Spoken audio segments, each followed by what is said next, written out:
The broadcast is now starting. All attendees are in listen-only mode. All right, so third tool that we're going to go over today, RPR, stands for Realtor Property Resource. Okay, this is a great tool here to look at tax data on listed and unlisted properties for both residential and commercial properties. Very similar to Realist Tax Records, except Realist Tax Records only looks at residential and commercial properties listed and unlisted in just the state of California. RPR, you can look at listed, unlisted information on residential and commercial properties across the United States. You have more than, 2 million different properties across the United States that you can look at. So RPR is also an awesome tool if you're thinking about maybe wanting to invest in another state or whatever. You can start looking at that type of information, okay? Or maybe you have a client that's thinking about moving to another state and you want to kind of like do a little prelim and see what kind of properties they're looking at out there, or they kind of help guide them to help give them a nice referral to somewhere else, right? Or maybe they're moving from out of state here. Now we can pull up their property to see what kind of time frame, because if they have to sell their home here, what's the properties like there and how fast are they going to sell them in order to be able to buy here, right? So to access RPR, now you heard me in the past talk about going to the external links widget here, but unfortunately they took away the RPR here under the external links. So the only way to really access RPR is through the links tab. Now through the links tab, we scroll down to where it says Realtor Property Resource RPR. Now, if this is your first time accessing RPR, you have to register yourself as a user. Basically, you're going to put in your NRDS number, you're going to put in your email address, and then you're going to create a password to access your free account. Once you've done that, the next thing you're going to do,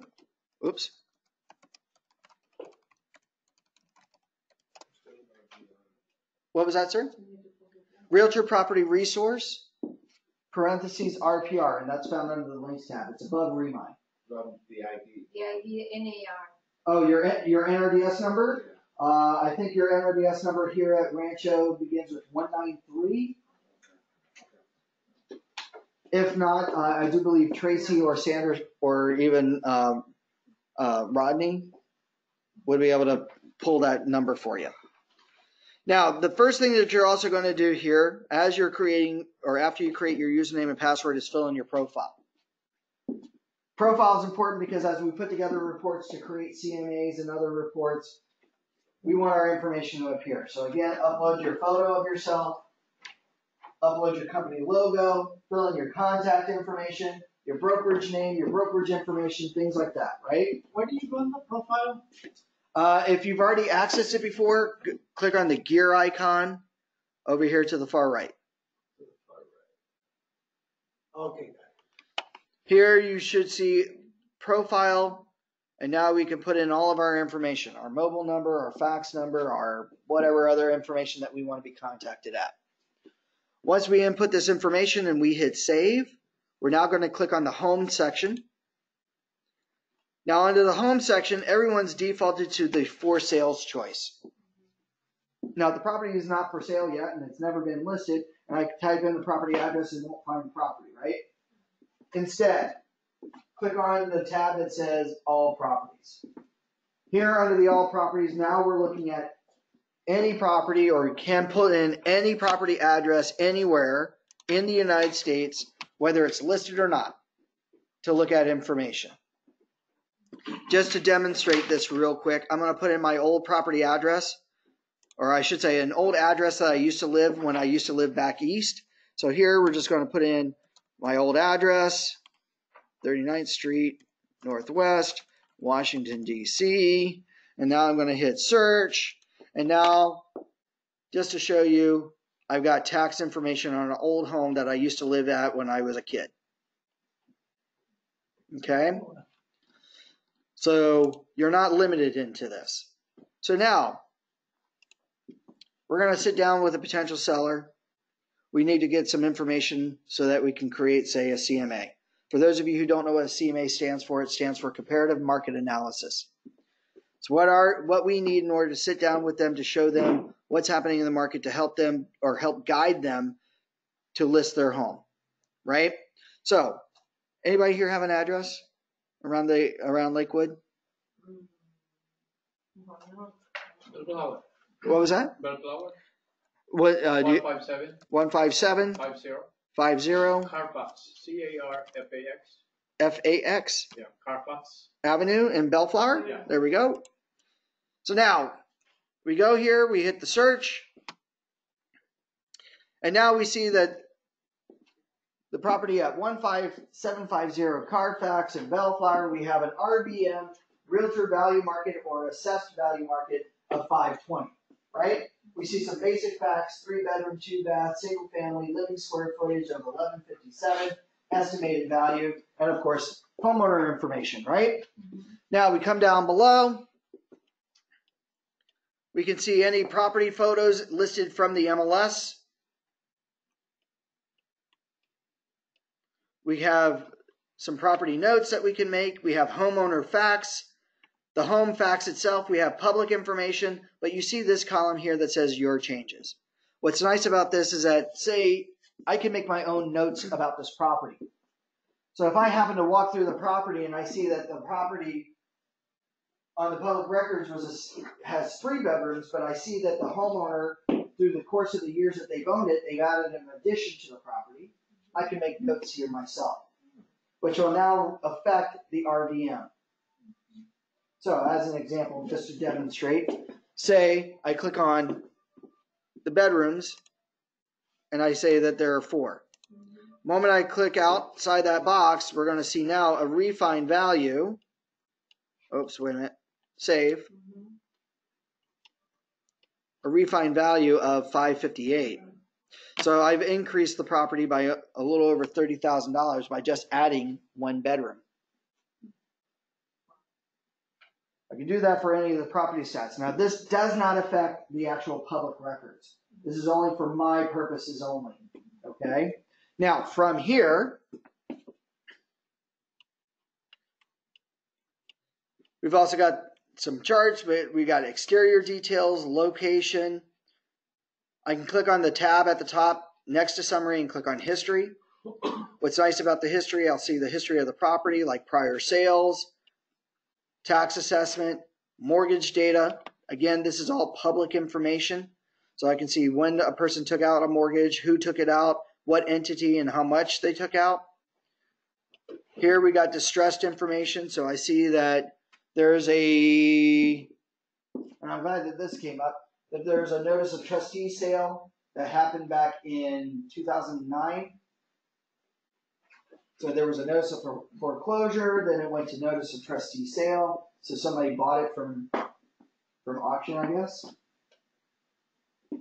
Right? Yeah. So we get to see that information. Now I'm not going to bore you with the charts. Charts are all going to be implemented when you create the CMA, but real quickly, the refined value. Now the refined value is going to be super cool because yes, not only can I update the property itself, but maybe they didn't update that. Now, how many of you have been to a property where the client has said to you, well, I did a major kitchen update. I spent $50,000 in my kitchen overhaul. I should get $50,000 more than my list price, right? And you look at the kitchen and you see, obviously the stove's been used, maybe the glass stove that they have there, the burn stains, and you ask them, when did you do the kitchen remodel? Well, I did the kitchen remodel back in 1997. Anybody have that? Have those people that say that? I bought the property in 1985, but I did a major overhaul back in 1997, right? Down below, I can help a seller understand some stuff. And these are going to be interesting questions. So yes, okay, seller. You told me here that you did a major kitchen update, upscale to the what's the not the Frigidaire, but Viking appliances. But the Viking appliances are 20 or 30 years old, right? So maybe they completed their kitchen remodel back in 2004, and they spent at the time $30,000. Right? So, okay, I'm going to take into account that you spent $30,000 back 15 years ago. Now when we hit add, we see that it's only going to add $10,000 to the current value. Why? Because you've used the kitchen, hopefully. Today's or yesterday's upgrades are not today's standards.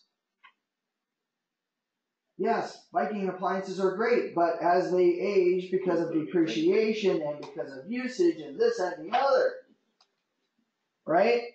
So here, yes, I'm going to take into account those things that you did do about the property to fix it up. But to show you, in a way, what's actually, how much of a value does it actually pertain to today's market. Now, how many of you have gone into a property where it needed help? It needed to be fixed up. Like, it's got that old pink carpet, or it's got that, oh God, what's that plywood that's on the wall, right? You know, those, back from 1972 or whatever. Yeah, you got the clients all like, my helmet is in pristine condition, and they've got the pink tiles in the bathroom and all the stuff. And it's hard to get them to understand, like, hey, when a buyer walks through here, they're going to see these things that they might need to upgrade because this is a home that they are going to buy, right? Down below, we can now tell them or make notes about the property's improvements that need to be done, like carpet. Or actually, let's do flooring. Hardwood flooring. Hardwood flooring. Now, the cost is all based around your experience being an agent, right? Because you're going to have your own vendors. So if I was adding hardwood flooring in a home, how much would you probably spend? Probably what? Well, depending on the square footage. Say, this is 1,100 square foot. You are like 500, 600 square feet in hardwood, or? Let's do the entire house. Let's say the entire house, throughout the entire house. Say that shag, green, blue, orange carpet that's there throughout the entire house. Somebody needs to replace all that flooring and wants to put in hardwood. Because that's the trend today. Yeah, I know. Right? How much are you thinking about that would be cost? Based on your vendors. They probably say, what, $15,000? Right? Now we say add. So now we minus from the value. Well, seller's like, well, I don't want to do that. But we now need to have that conversation going, well, look, if you don't do this, if you don't do that, and this home is being sold as is, and a buyer comes through and sees this is what they want to do or need to do in order to fix it up, to bring it up to their standards, to want to buy it, this is what we need to be prepared for. Right? Because yes, every seller wants $1 million for their 1 bedroom, 1 bath, 400 square feet. But if those things are, geez, they've got 1950s electrical and of course that shag carpet and the wood on the wall, where today's buyers want move-in ready, where they don't have to spend a lot of money, and especially who's going to pay top dollar on a property that they have to spend to upgrade to that top level of standard of living. We've got to sometimes have those hard conversations with these sellers, right? By the way, down below, we can also put in some other refined values like, is the market in Lakewood hot, good or bad? Well, hey, you know what? It's really good, but it's not that good. Maybe the exterior needs a little work. The interior needs a little work, but everything else is the same. Now we get a plus or minus from here. So now when all is said and done, we can at least see where we're working with of 517 for this home. But now what really matters is the comp analysis. Here, this is where we're going to create our CMA. All we got to do is follow the 5-step process. Step 1, we confirm the facts about the property. Look at our notes, confirm the facts. Step 2, we need to find comps. So here we're going to click on find comps. Right onto the right-hand side, we can select what kind of comps we're going to pull. Here it compares apples to apples by grabbing single family, but right now it's looking for active for sale, but maybe we want to look at pending, any public record information, any distressed information. We want to look at active under contract, sold, based on public records as well, because maybe for sale by owner. We come down below here, we want closed properties within 6 months, but maybe we go back 3 months only. And then most importantly, here on the map. Here on the map, this is where the subject property is in yellow. Now what we can do is either draw a shape, like a circle, square, or a box, or a polygon. We click on, say, the radius. We find our start point. We hold down with our mouse, pull out, go to our necessary distance, how far we want to go out, or need to go out, let go, and now say search for that area. Now hopefully, we pull some comps, just like so. Now we can scroll down below and see and select. So now we can look at these comps, picking out what we need for our CMA. So we grab the apples to apples. And now we're going to say update, valuation, and close. From here, we go immediately to step 5, create the report. Now, when we create a report, we have various different reports that we can create. One of the default report is the seller's report. Now, what's in a seller's report? We click on more details. Here are 78 pages in the report that we can choose. Now, how do I know what that report looks like? Come over to the blue eye icon, click on it. Hopefully. There we go. And now we get a visual of what that report will look like. Now we can select or deselect what reports we don't want. At this point,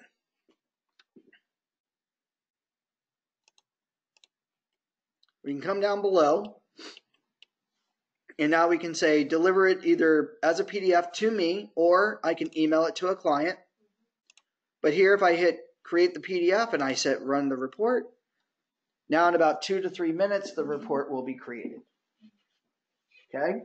The report will last in your RPR for up to 30 days before it gets rid of it. But just to show you what that report looks like, here I'm just going to go under a seller's report for one property. Here has a property photo, property address, my information. Here we go, part of the seller's report, subject property, where it's related into all the other properties in the parcel, last list price if it was listed, or in this case, current estimated value, and of course, wait a minute, let me go back and choose a different one, because I want to show you the refine value section. There we go. My refine value, the comp analysis, and of course, what we're going to go through. Here we got some home facts, my refined market details of how I decided or how we're estimating their value, what needs to be improved, so on and so forth. Everything looks very analytical. Here we go, we got the market activities, part of the seller report, very analytical here. And by the way, if you have a PDF editor, you could take these reports and splice them up if you wanted to and do whatever you need to for the areas. Excellent. Looks like you're done. Right? Now, we haven't even gotten to the comps yet, right? We scroll all the way down, or we scroll further down. Now we're going to go with the comps. So we have the subject comp, and then, of course, what comps I chose within the area. What's nice about this, first we start off with a side-by-side comparison. Properties here to the left, or this property here to the left is the subject property, and now we've got the comparables to the right, starting with sold first.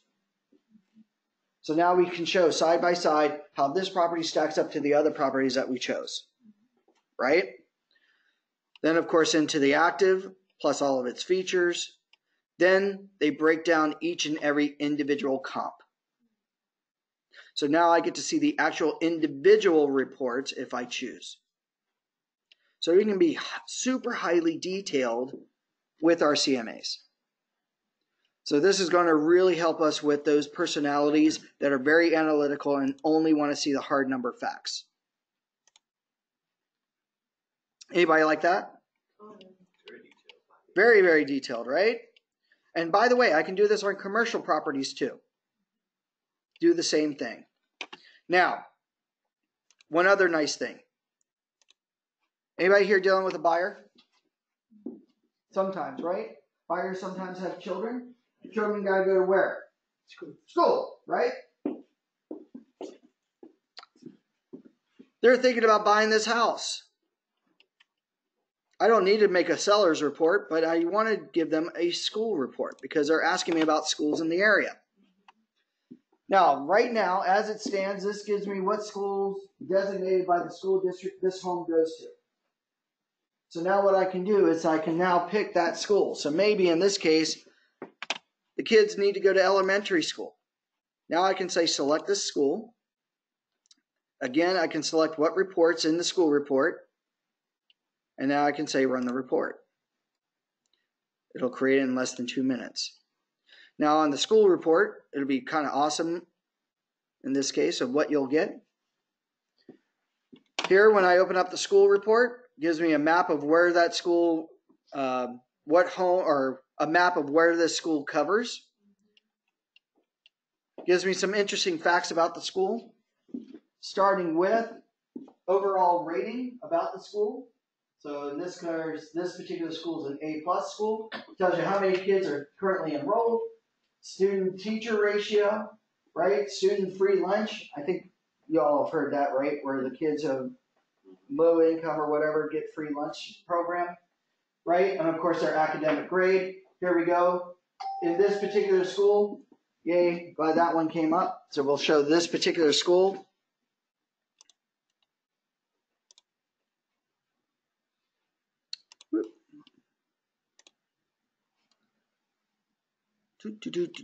So in Ernie Pyle Elementary School, this school services this particular area. Now this school is a C+ rating. It's got 500 kids enrolled, 23 to 1 student-teacher ratio. 82% of the kids are on the free lunch program here at this school. Kind of amazing. They don't have the average GPA, other than the overall Bellflower District schools are at 3.31 grade, which I think is what, a B or C average. Now, what scares me is the math proficiency. So 24% of them are proficient in math. So I think we need to talk to this school about getting our kids to be able to, and of course, thank God they know how to read. 41% of them know how to read, but it worries me that more than 50% don't know how to read very well. And you only have 11, well, that's even crazier. Now, overall, the Bellflower District, you have 47% efficient in reading and 29% efficient in math. So you need to work on that one. This also gives me the average teacher salary at this school. So in this case, I see that teachers, their average salary is over $70,000 per year. So now maybe, hey, I market to the teachers at the school. Or I market to teachers who want to get a better salary. Maybe one's coming out of school or just getting their credentials. Hey, let's get you into the school and maybe get you into a property that you can afford to now live. Because we know that attached properties are now going for, what was that, $70,000? 73. So a 1 year salary, you got something there, right? But at least you could do something like that. Now the last thing that we'll go over in RPR, this person wants to list with us, right?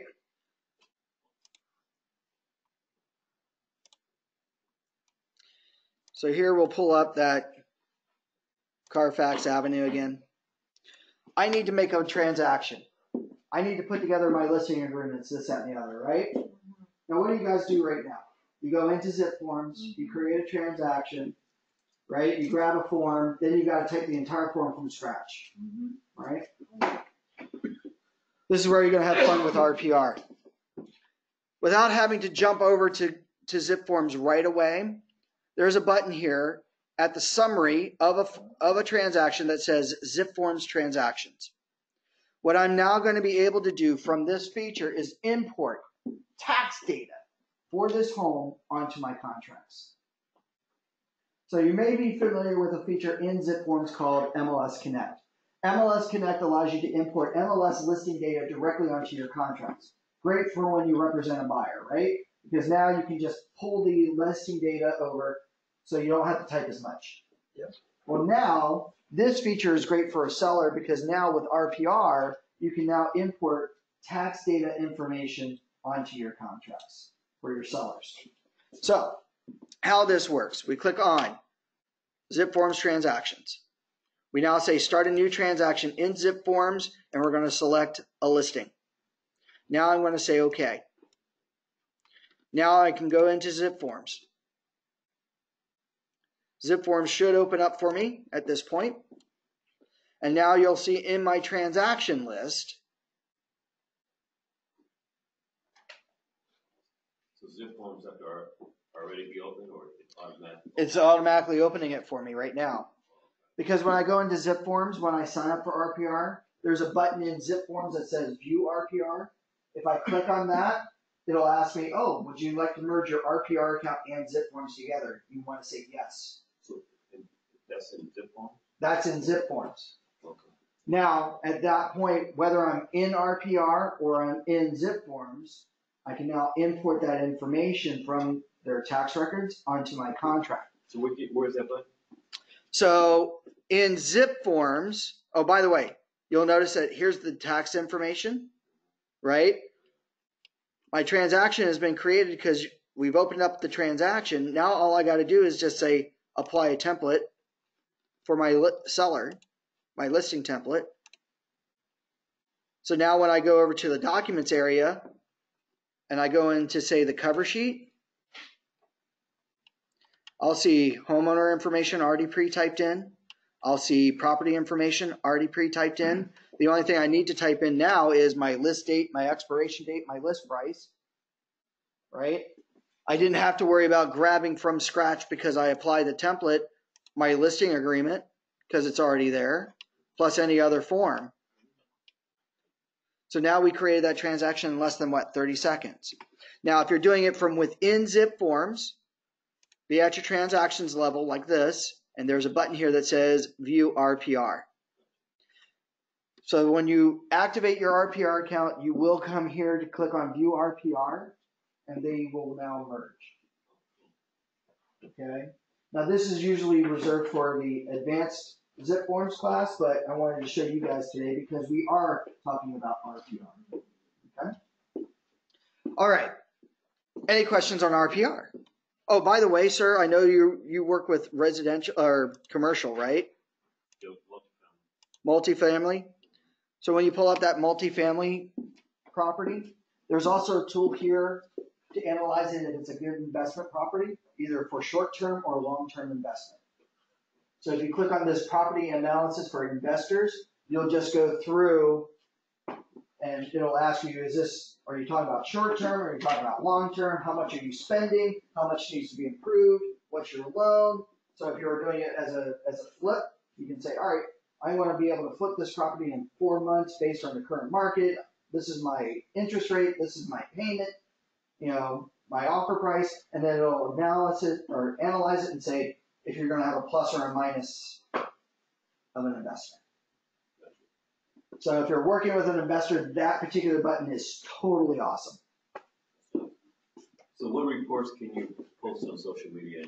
All of them. Yeah. I would just be careful of not making sure that the homeowner information's up there, right? And if you're posting property information, just be mindful of advertising somebody's property that you're not allowed to represent. That would be the only thing. So you may need to, if you're running it like a total overall analysis, I'd probably blank out or black out the property address if it's not your listing. But if you're trying just to give statistical information like the average list price and the average sales price and putting up some of the charts and graphs that are up there, just make sure that you blot those out. And that would be great for your social media. Okay? Does that make sense? Yeah. Okay. All right, last thing that we'll go over is Glide. Glide is a brand new tool. And what Glide will allow you to do is send out a request to your client, specifically a seller, to help fill out certain forms like the TDS, Transfer Disclosure Statement, or the SPQ. Now, instead of looking at the full-on form, where you get to see all the bells and whistles, and if you're not familiar with the SPQ or the TDS, we're going to jump right into zip forms here real quick. Whoops. And usually in a transaction with the TDS or SPQ, as you know, or as you can tell, you're not able to fill out this form for a client, right? Because technically this form has to be filled out by the sellers, right? But in the way that most agents are currently doing this, they're either doing one of three things. They're either A, emailing this document as a PDF to the client for them to print out, fill out, scan, and send it back to you, right? Right. And now by the end of the day, when you look at that scanned document, you have to decipher chicken scratch. Because people don't, some people's writing is very messy. And of course, these boxes are hard to read when they write long sentences, this and the other. The second way is that you go to e-sign, and you can send out this document for e-signatures that allows the seller one to fill out the document as well as sign and initial it, right? Along with seller two. Problem with that is that seller one fills it out incorrectly. You've now got to resend it back through e-sign for them to fill out the form correctly, along with re-signing the form. Anybody doing that now? No, good, thank God. The third way, because one of the things that people seem to complain about is, this form looks super confusing, I don't know what to do. Yeah. Now you would think you have to read, just tell me what's in your house, and if anything's broken, we have to disclose, right? I have to know if you have a meth lab in your property. I have to know if you smoke on your property, because we have to disclose that. We have to disclose if there's a death or a water heater or whatever, right? Proper disclosure. So let's just make it easier for you, seller. This is where we're going to use Glide. Now, at first, we're going to go to the website glide, glide.com. That's under the link, right? You could click on the link and it should take you here. Now, at first, you need to actually create an account, okay? So you're going to go to where it says Get Started and create your free account. It's going to ask you if you're a realtor, okay? And let me see here. It didn't take much. Where did it take you? Okay, so ask if you're an agent, broker, transaction coordinator. Okay, so in most of y'all's cases, you're going to be an agent. Sir, you're the broker, okay? Now here I'm just going to sign in.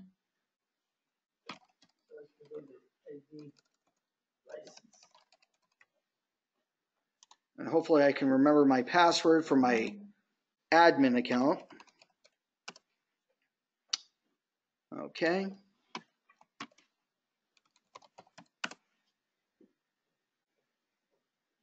Hopefully I see this one come up correctly.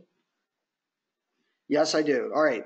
So here, when you get to your admin account, you're going to actually, under your account settings, put in your information. And one of the choices down here under your account settings should be Zip Forms Plus Integration. You need to connect it. Once you connect this to Zip Forms, you can now start sending out requests to digitally sign, or not only digitally sign, but digitally fill out forms like the TDS and the SPQ to a client. And it will automatically put in that form into the transaction. That's awesome.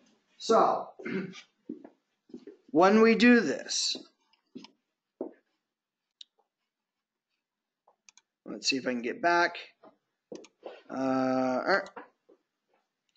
From here, from the area, I'm going to click on New.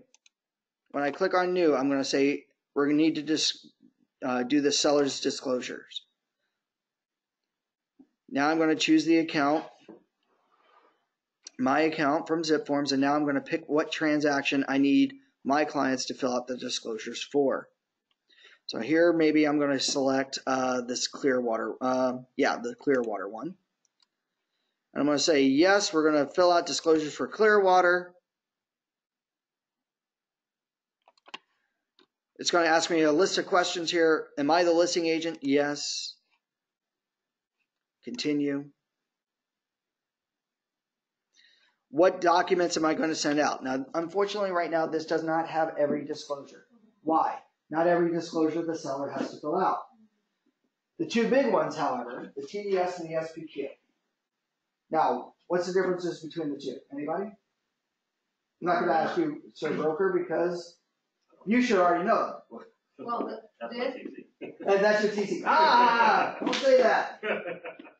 The TDS is for when the seller actually lives in the property and they have to disclose. If they don't live, say they're the absentee owner and they're selling their investment property, then they'd only be required to do the SPQ. They don't have to do the TDS. Okay? So the SPQ basically allows them to answer a set of questions based on their current knowledge because they don't live there. Okay? Here in this case, maybe I'm just going to send my client the TDS. Now I'm going to say continue. Now I'm also additional forms to send out. Let's see. Agent notes no items for disclosure. Sure. Additional fields are required. There we go. Now I get to pick who is going to get these documents. Okay. Now this time,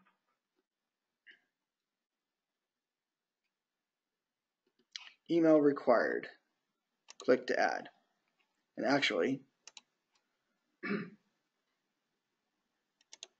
going to type in their email address. Okay. From here, I'm going to hit save. I can add as many people as I want to fill out the form. Only one person can fill out the form at any given time. So Glide will allow each individual person to fill out the form if necessary. So if seller 1 fills out something, seller 2 could actually fill out the form as well. They can either overwrite or add to the form that's already been filled in. You may or may not want both sellers to fill out the form. Okay? Whereas in digital signing the documents, seller 1 only has the right to fill out the form in digital signatures. Does that make sense? Yes? I didn't know that. Yeah, so seller 1, whoever you designate as seller 1, if you digitally sign the TDS or SPQ, only has the capability of filling out the TDS or SPQ. Seller 2 does not. Glide, I can pick both parties to fill out the form. Okay, now in this case, when we do this and I hit continue,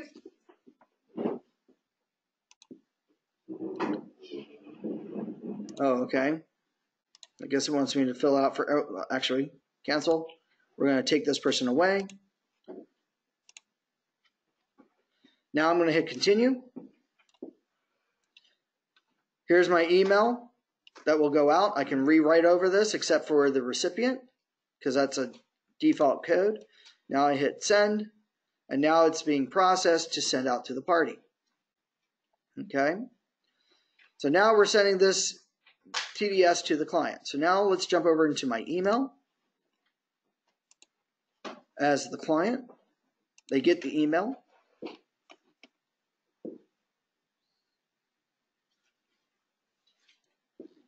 Here we go. Anthony Bried via please complete documents for this disclosure per Glide. Hi Anthony, how you doing? Let's get started. In their email.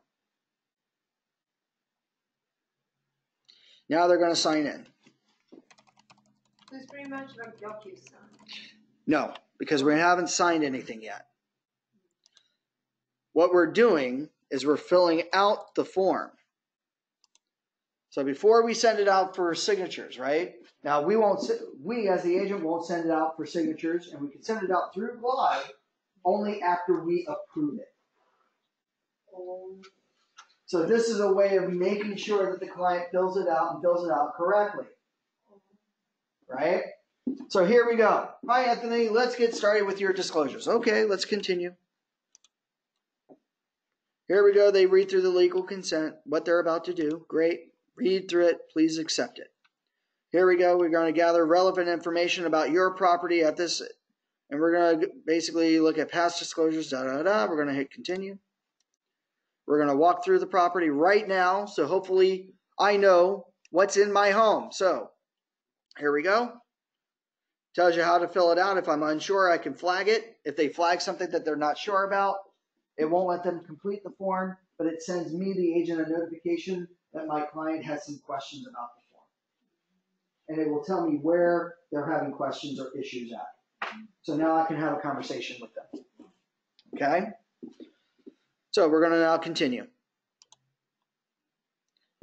Now we're going to hit begin. So far it looks pretty easy, right? We're going to get started with the transfer disclosure statement. Ready? Here we go. We will accept. Now, there we go. We're now beginning to fill out the TDS. Would you like to list any inspection reports or disclosures where the private agree? Yes, no, I don't know. So instead of looking at that entire form, where some people tend to feel very overwhelmed with all the wording and all the box choices, what is now done is now allows us to very simply fill out the form. So inspection reports are completed for the deposit. If I choose to, so maybe termite, right? We go continue.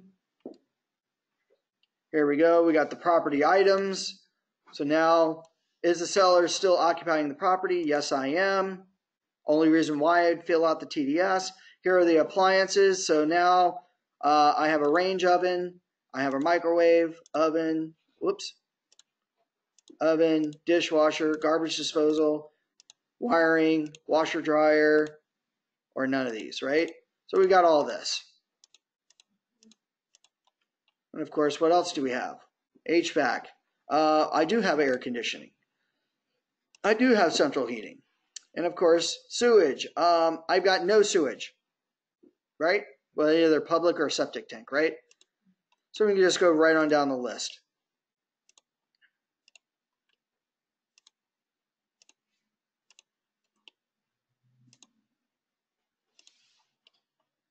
I still have it. I do have a hot tub. Why not? With my pool. Let me continue on. Is the garage attached? Yes. Does my garage have an automatic garage door opener? Yes. How many remotes? 20. Because I keep losing them. And I found them all one day. Right? Is there a locking safety cover over the hot tub? No. Because we all like to jump in anytime. Are there children restraint barriers around the pool? No. Who cares about kids? Right? Where's the property of the garage? Because I've got to charge my Tesla. Right? What type of roof do I have? I don't know. We'll flag it. Right? Hopefully they know what type of roof, right? Maybe asphalt shingles. I don't think many people here in California have asphalt. But you get the gist. Right? So here I'm just going to answer these really quickly. Do I know how approximate age of the roof? No. It's been here forever. So here it verifies my information. Right? Is there, the best of your knowledge, any property items listed below that are not in operating condition? No, they're. We hit continue. Now we're going to talk about the defects. Significant.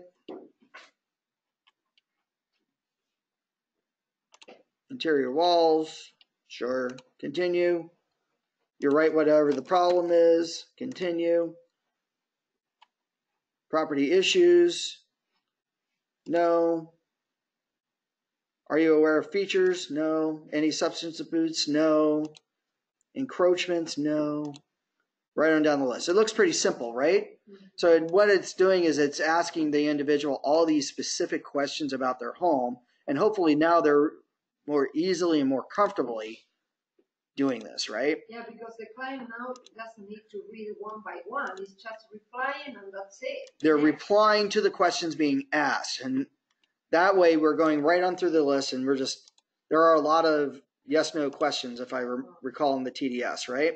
So our TC could sign up to this and help us do this, or we have to do Well, it's still your responsibility. this? Right. Oh, yeah. TCs don't have accounts, right? They don't have access to zip forms. They don't have access to MLS. So they don't have access to any of this. Now, they could sign up for their own personal account, but it'd be very hard to do exactly what I'm about to do right now, Oh, okay. right? Because I sent it out from, now, if I gave my TC my logins, then they would be able to do stuff like this for my client, right? But you got to be really super careful because CAR is starting to crack down on agents who are sharing their IDs with non-members. So just be super, super careful. Now, here I've submitted my form. Now, what happens is that I now should get a push notification.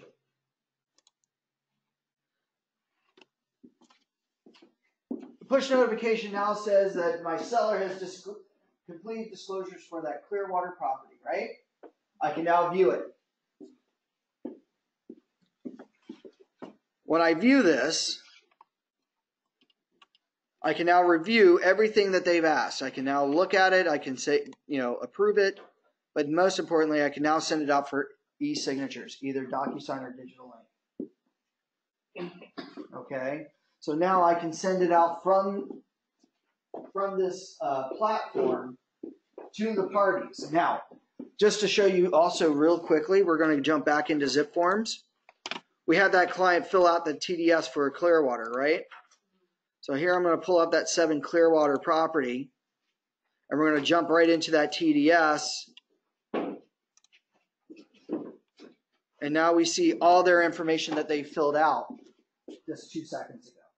It's automatically filled out right here based on their answers. Now, even from here, I can set it up for e-signature, but at least with Bried, I can now send it out from there, and now when they sign it, the signed PDF documents automatically end up in here. Anybody like that? There's my Hey, there you go. Did I show everybody anything new today? Oh, Everything good. Very good. Anybody brain overwhelmed and ears bleeding? Yeah. Yes, excellent. All right. Are there any other questions, y'all? No? I think All right. we need to keep learning and learning and learning. Good. No choice. Practice. If your email's on the sign-in sheet, I will email you all 3 video links to today's classes. Please, by all means, look out for that email. Other than that, if there are no questions, I hope you guys have a great and wonderful weekend. Try out some of these tools today. I'd love to get some feedback from you. My information's on the top of your notes choice there. And I have my business cards also by the sign-in sheet. Sir, Sorry, Tony. feel free to call me or email me anytime. Other than that, have a great and wonderful weekend. I got you out of here by 1:03. Fastest time I've ever had. Thanks, Tony. Thank you. Thank you so much. You're a lot. Great.